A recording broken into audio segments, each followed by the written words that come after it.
Wright Show once again, and of course we're on the 20th Century Limited, that crack luxury train that ran from Hollywood to Grand Central Station, and we're in, as usual, the 1940s or sometimes the 1950s. The guest always comes from the present, though, through the whirlwind, and gets on this train. But there's a lot of ghosts on this train from that period. Ginger Rogers and Cary Grant and Myrna Loy and all. So anyway, we're on this crack train, and then my guest is Aaron Robinson from Maine, and I'll speak more about him and later about his background. It's fascinating. And then Jinna Rolf, a regular, is on the train. She's on the train with me all the time. We never seem to get off the train. If we could get off the train, we'd get back in the whirlwind and go back to the Old West, where we came from in the 1870s. But it's difficult getting off. So, Aaron, you're an extremely accomplished composer first. I think you pride yourself on being a composer and arranger, and then after that you're a magnificent, you play the piano magnificently. And before you speak here, I just want to show this music is going to be played on the show. It's being played lower as we're talking, and it comes on louder in the beginning and at the end. This is Aaron Robinson's Ragtime, and this, I believe, was a sketch of Aaron Robinson when he was younger. I don't know, he could have been a teenager for all I know, because he started very young. And this was a photo. This was a sketch of you playing the piano in Hollywood. I wish. No. It was a gentleman who used to draw Superman, the comic. Oh, yeah. And he had always wanted to sketch me in the style of a Hirschfeld. Because I was very animated when I played. And of course, Hirschfeld had all of those wonderful sweeping lines and all. So whenever I played, he always thought of a Hirschfeld drawing. And so that was the only Hirschfeld likeness that he did. What was his name? John Bogdanoff. Yeah. And he still does comic books now. Oh, he did his first one, I guess it was around 1939, Superman. Well, there are many different cartoonists who do Superman now. So the original one who did Superman is no longer around. But there are different cartoonists who do different editions of all the characters now. I guess he'd be pretty old by now. I think so. Yes. Yeah. You'd be pretty old by now if you'd been around in the ragtime days. Exactly. My spirit was, I'm sure, but I wasn't physically. Yeah. And then you did that, and then this is very different, and it's right timing is right for it, I should say, particularly now than it was before. And this is Black Nativity. This is in concert. It's a gospel celebration. Music at Emmanuel presents this, but we did this back in 2004. Yes, this just was released. They first put out a CD recording of it that you could purchase back in 2004, but this is actually a documentary film on the creation of the project. But it looks the same as the what do you call these, CDs? And no, yes. What are these? Yes, this is the DVD, and the CD is just a little bit smaller. But this, I mean, this is the kind you can see what's going on. Exactly. Yeah. Not like the CD. Right. That just had the songs. This gives the whole documentary of how the creation happened. Well, I have the one of the performance, not the creation, don't I? But no, what you have in your hand is the DVD. As well, but the one that you have in your hand you can watch on television. The one that I sent you a little while ago is just the CD that you can listen to. Well, so there are two things out. You want to read something from that you feel is particularly of interest? Well, anybody can go and purchase this or listen to the Ragtime or Black Nativity as well. This was Who did the wonderful cover? That star Isn't that is lovely? fabulous. I know. love that star. Yeah. Langston Hughes wrote a Broadway play called Black Nativity, which was a retelling of the Nativity, and he used all these wonderful gospel spirituals, but there was no score after the show closed on Broadway, and the only thing that survived was an old LP record. And so I listened to the old LP record and transcribed all of the songs from that. How long did it take you to do that? It took quite a while, didn't it? It did. It took me about a year to hear everything, because not only was I was sitting at the piano as I conducted, but there was a B3 Hammond player, organ player as well, and we actually didn't have any music. We just played from a skeleton lead sheet, and whatever came through just came through, and we had a 75-member chorus and soloists as well. It was a very historic concert, and so this is the documentary and story on the creation of it. Well, I know it's very famous. It's particularly important at this time, I would think, to keep releasing this now. Right. The CD did very well in its release, and so 3 years later we've released this as well at Christmas time, so people will be able to purchase it for this Christmas too. Well, the documentary coordinator is Sears, and conductor, pianist, arranger Aaron Robinson. She's very kind with her title. Show this once. Can you buy this now? Yes, you can. Well, there ought to be more note taken of it, more notice, because it's perfect. Well, it's seasonal, so here sometimes at Christmas it's better to get those as gifts than to watch it in the middle of the spring, which I hope is soon. And you're nice enough to play the organ in the Emmanuel Baptist Church in Portland, Maine. Well, that's awfully good of you, with your extensive background in music and composing, to play the organ for the Baptist Church. Well, and it's a huge organ, I saw a picture. That's right. It's the second largest one in Portland, next to the Kochmar, which is one of the largest in the world. But they as well are giving the luck back to me. I'm very lucky to be there, to be able to play such an instrument, and also have one of the best choirs around. And they allow me to do anything. So we do everything from large choral works that everybody knows, Beethoven, Bach, and Brahms, and Handel, and then they let me do some gospel spirituals, and occasionally I sneak in some things from Broadway. Yeah, good for you. Because I always think that music is universal. Absolutely. Everything is created from the same source, so nothing is sacred. Well, it gives you an outlet for all of your talents as well. Exactly. So I arrange much for the choir and compose as well. So.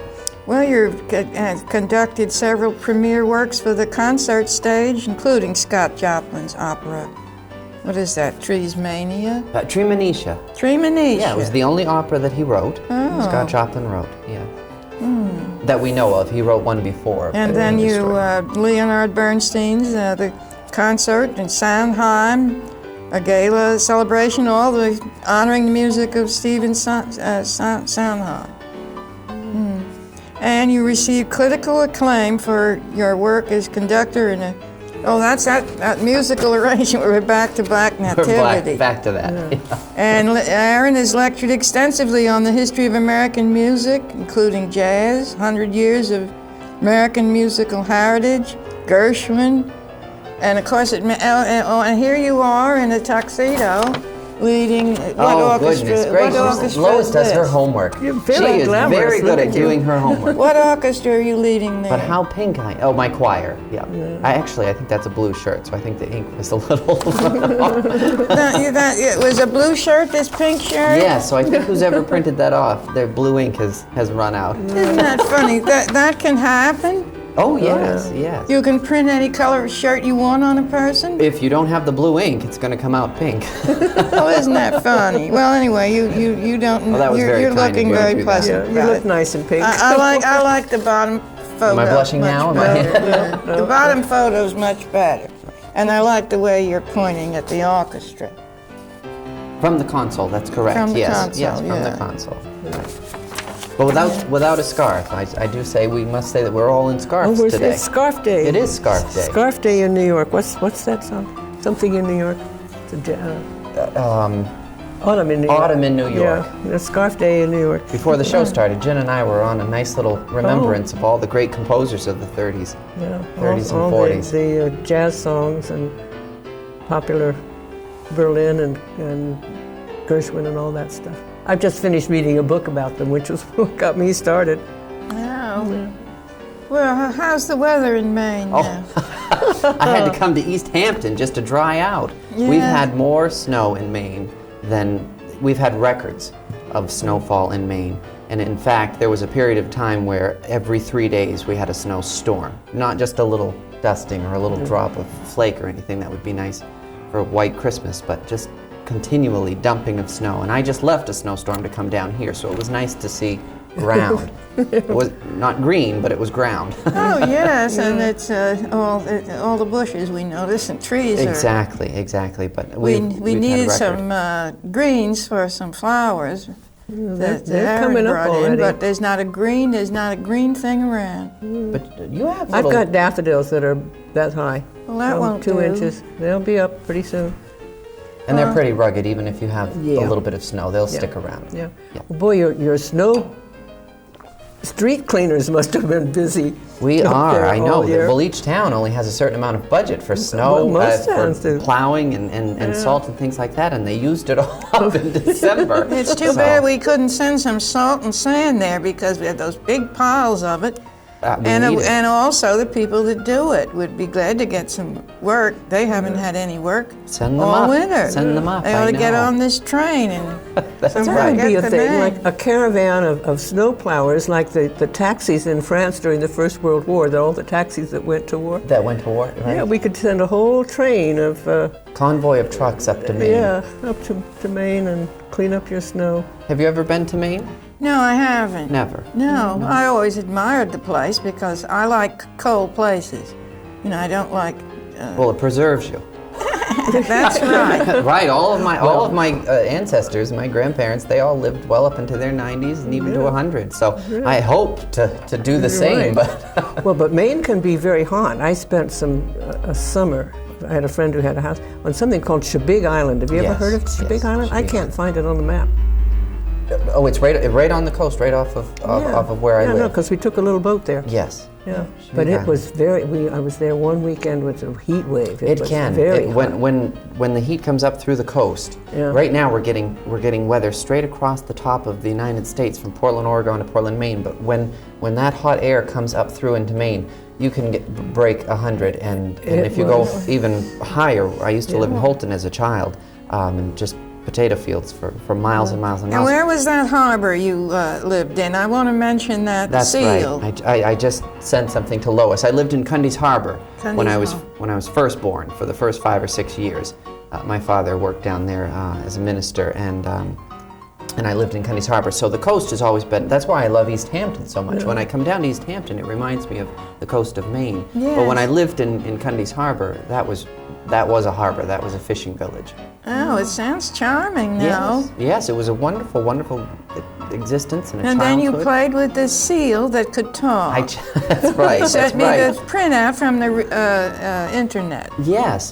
Just recently, a lady wrote a children's book, and I grew up knowing this seal, and the family who owned the seal. The seal's name was Hoover. And every time I tell this story, people think I'm pulling their leg. The president? Oh no! It's for the vacuum cleaner, isn't it? The sound of the vacuum cleaner. No. Well, they found him, George and Alice Swallow. They found this little seal pup, orphaned, at 4 months old. In fact, he was born in the same month that I was born in. So we kind of grew up together. And they nicknamed him, or they named him Hoover. And they kept him when he was a pup in the bathtub.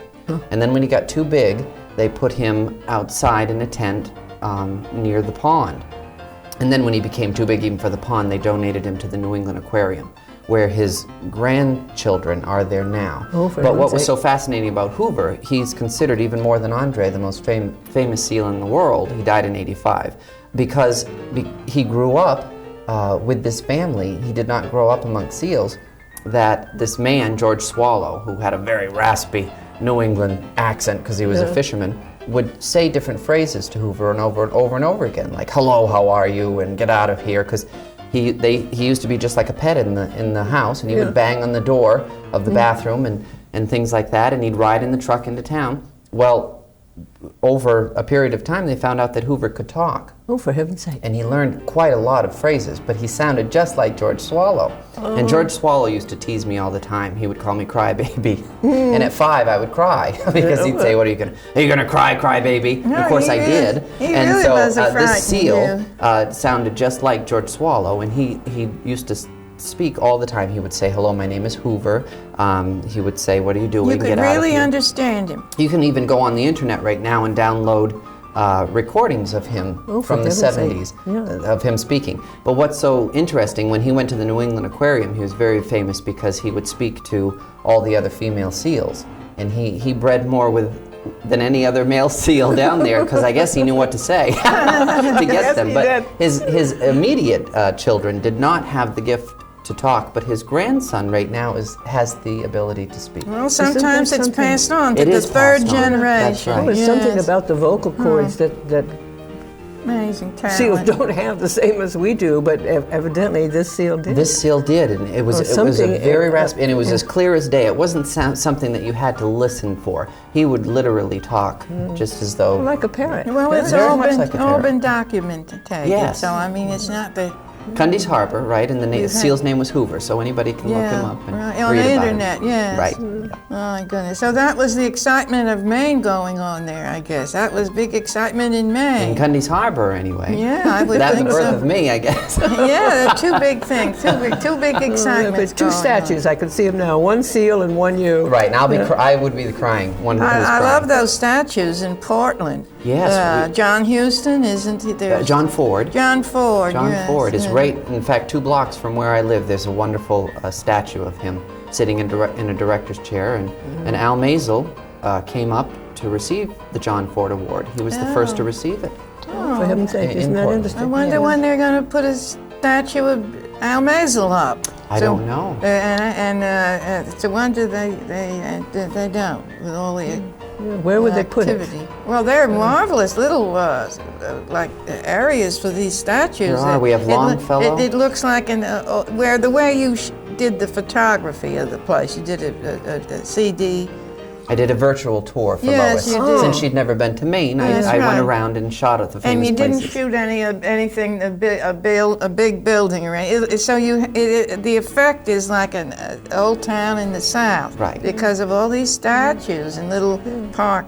Well, they have to do that in Ireland. You know, Ireland has all these little statues, James Joyce and all of Yes. these things around. Right. Just you're walking down the street and there's James all of a sudden. All of a sudden, you turn the corner and there's a little statue. bit, just a little bit larger than life size, and he's just on a thing that's like this high. Yeah. You Now, know, there he is. why is it East Hampton?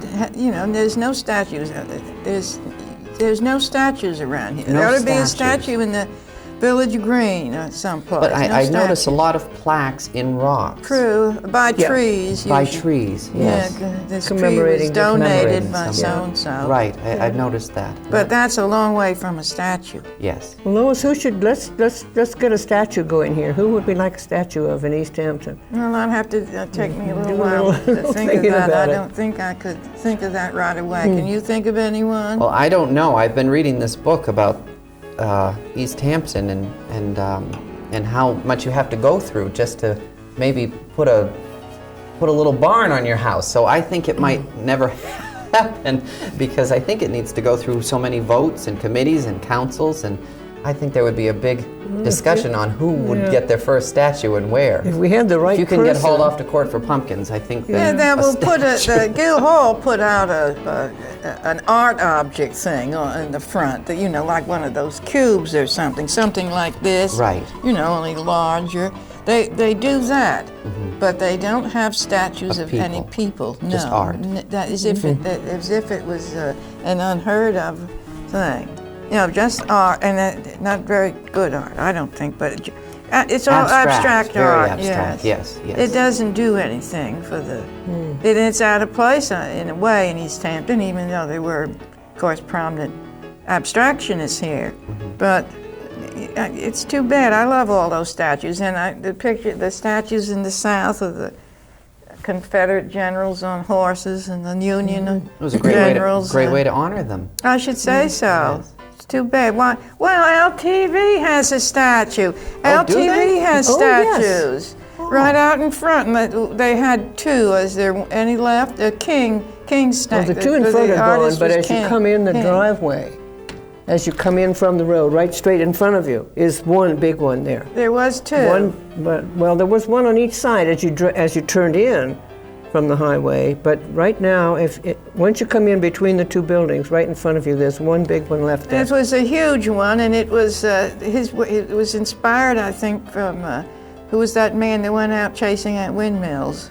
Don Quixote. Yes, yes, but in a very modern rendition. And what was it, 10 feet tall or it's even taller than that. The one that's out there now must be 15 feet, well, maybe more. Well, they're kind of like, who's the Italian sculptor with very thin, Giacometti, or what's his name? Giacometti, yes. Yeah, they're kind of like, because I might not be because they're all pronouncing it very, correctly. very thin, you know, Right. just, except they're not, well, they're different from his. Let me put, you'll see, that's look all at it when you go one out. is all aluminum. Yeah. You know, steel, aluminum. Yeah. So it's And all it's very done smooth-sided, it isn't modern like way. his stuff that's kind of bumpy. Oh, anyway, that's often. How could I have forgot the famous LTV statue? Yeah. I wonder where those two original, the ones that were out by the street, have gone to. Well, I guess I think Fraser Doherty. They belong to the artist, and one I know it belonged to Fraser Doherty because he had it on his estate, in the ocean at the end of Lily Pond Lane. Oh, so it's probably gone back there. I just wondered, because I miss them. I love them. They're wonderful. King, of course, the artist is still alive. Yeah. They must have gone back to him. Yes, it was quite distinctive driving in here. It was with those big statues. Right. You would have thought we would have seen him. They were made like this. See, they were made with that type of thing. Yeah. We were chatting and we went right past it twice. The road to get they're gone here. now. So that's why. That's We why you got didn't see 'em. lost. We got lost. Yes. Well, we went way seen it. past the airport. Oh, you did? Yes, We were got talking. lost. Before we knew it, we were well past it, and then we missed it coming Down back. to Seabreeze or whatever it is where we turn Yeah, I off had there? my head down, and I always think that Aaron can, do anything.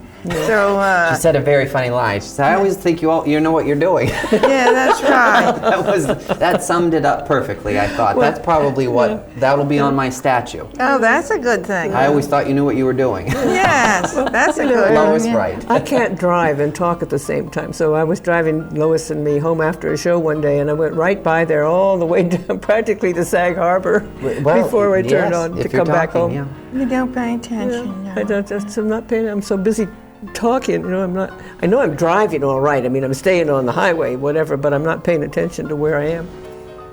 Well, I do that and all the time. sometimes there aren't signs or landmarks that you can clearly see. So the Well, one and you way don't to find drive it it all is the time is either. No. Exactly. Is to Well, we didn't have any stress. And that's why we didn't pay attention. There was no stress. We knew we had enough You went time. right by ARF and all that So- stuff. Right and just, by ARF. Yeah. It's good not to have stress. You're not drinking your drink. Oh Karen. my goodness! I know. I'm not holding up my end of the bar. And I don't hear the train for some reason. Well, I thought you said they were playing Aaron's music under. They are. They're Yeah. playing Aaron's music on Yeah. this White Rob we were talking. That's supposed to be going on in the club car. The music. The music Right. in the club car, and then it drifts in here all the time. The train sounds and all. If they open the doors, you'll hear it. Yeah, maybe. I don't know. I hope nothing went wrong. Lois always says this train goes from Los Angeles to New York, but it never seems to get back again. Oh, it doesn't head back out after a guest is No, done? Lois never says it goes back. Well, you're only here half an hour, Yeah. so Can only go one way. it can't That's be going back and forth. It's a long trip. True. Well, there was a movie about this train. It was called The 20th Century Limited, wasn't it? With all kinds The of 20th wonderful. century, and then they made it into a musical. Yeah. Yeah, very famous movie. Yeah. I can't remember now who the actors were. All famous people. Oh, very. Yes, on the 20th century. Yeah. Well, Joan Blondell was probably. I one of them. usually show this book. I always show my book. It's why not? I mean, My Life at Grey Gardens. Don't forget. It's still in book Hampton, and of course it's always on the internet. and I see the yellow light. Now on this show, I know what the yellow light means. On the last show, it surprised me because I'd never seen that amber light before, and I thought it meant caution. And I was starting to get some stress about that. And then after the show, I found out that the yellow light means 1 minute, I believe, since I always go off in 1 minute. And Barbara Hotchkiss Posner always puts her finger up and says 1 minute. I want to thank Aaron Robinson for appearing and driving all the way from Maine. And I think that's wonderful. To drive all the way from Maine and be on my show. Of course, thank you. And I want to thank, I can't thank Betty D. Fox because she's not here. I will thank Lee Davis, who appeared for the emergency of Barbara, of Betty D. Fox not being here. Joyce Whitby isn't here. They had appointments in the great New York City. Barbara Hotchkiss Posner's here. She's got her camera right on me. And I want to thank Robert Frank for all his work. Now that's 1 minute, isn't it? That's good. 1 minute. The amber light doesn't say how much time. Only Barbara Hotchkiss Posner. And I always go by Barbara. Now, who did I leave out? Did we thank I him? don't know whether Nick Letcher helped and Paul. Paul, I had his name earlier this morning, talking to him earlier this afternoon. Dornhofer. See, you didn't remember it. No. And I want to thank Jinna Rolf for appearing. So, the name, remember? No, I don't know where we're at. Oh, so when you're heading back to Maine when? Tonight. Tonight. Yes, I'll be Oh. driving right back through the storm. So. Oh my goodness, Is there you're a new amazing. storm coming tonight? That's what they say. That's what they say. boy, Well, you could tell from his music that Aaron has a lot of energy. You've got energy, strength. I mean, to do all this, to drive like that. It's remarkable. What sort of car do you drive? Is it a large one or? No, just a nice little family car, just to get me there and back. Not a sports car. No. Why That's not? That's for older age. That's when I have to think that I'm young. Oh, With the top down and your that's- big hair. that happens. Something a lot of that around I'm here. sure.